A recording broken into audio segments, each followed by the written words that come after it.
Now, I'm going to put some iodine in there.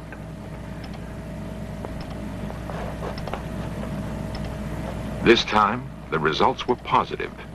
The plant has reacted in some way. Baxter can only conclude that it is a reaction to the pain felt by another living thing. All right, now, let me take a look at this with you.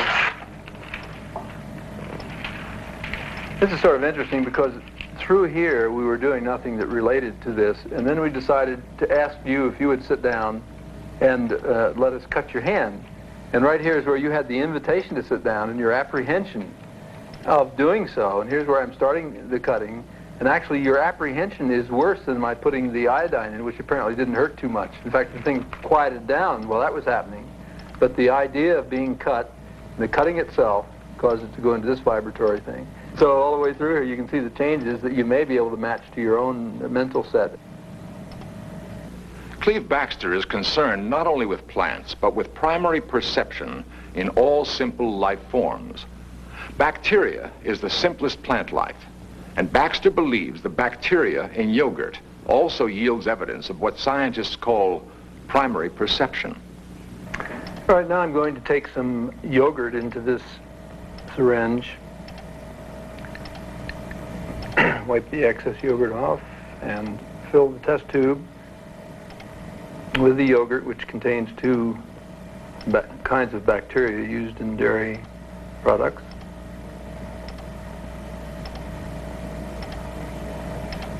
And I'm going to take the two silver wires that are being held and clamped into place by this little device. Put the two silver wires down into the yogurt and place them in a steady position with this little clamp. Baxter sees no difference between wiring the finger of a person to his lie detector machine and wiring a beaker of yogurt. The yogurt is alive too. Little alligator clips. But does the simple life form at work in the yogurt have feelings? And these leads go to the biological preamplifier up here, and from there into the final amplification that drives the pen motors.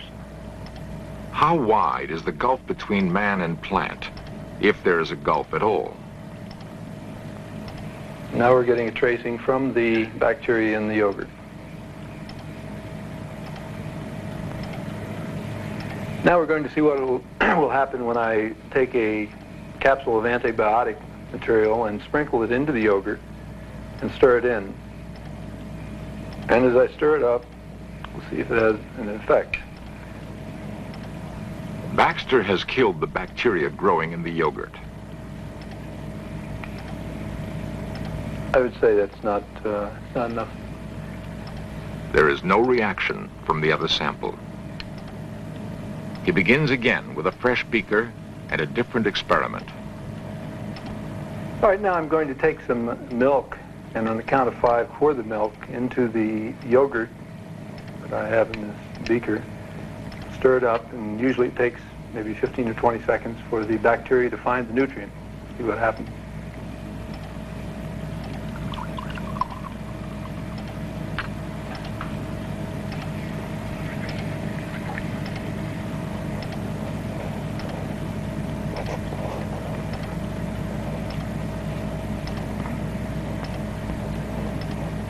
You have about a 15 or 20 second delay, and then this is the kind of activity you get here.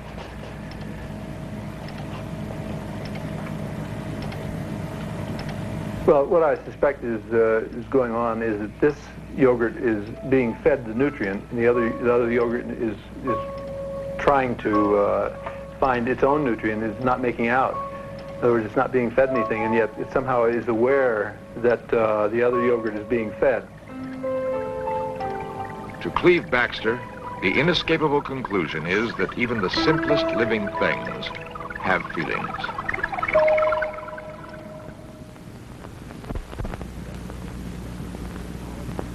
If you've ever awakened in the night with the knowledge that something has happened to someone you love and found out you were right, you might have wondered who or what was the messenger.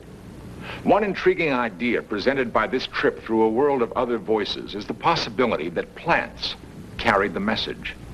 Apparently, plants feel and hear and speak to each other. Can they talk to us? It's clear we have a lot more to learn by deciphering these other voices, by listening with the patience this green world has apparently lavished on us for so long. As the races of man speak in different languages, so do the varieties of plants manifest their voices in different ways. They seem to be able to hear and understand us.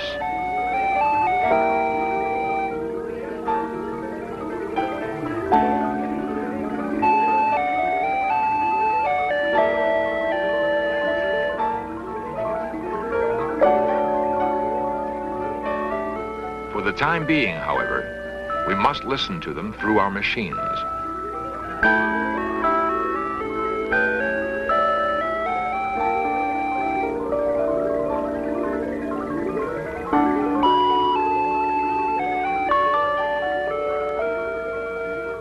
One day, those machines may be unnecessary.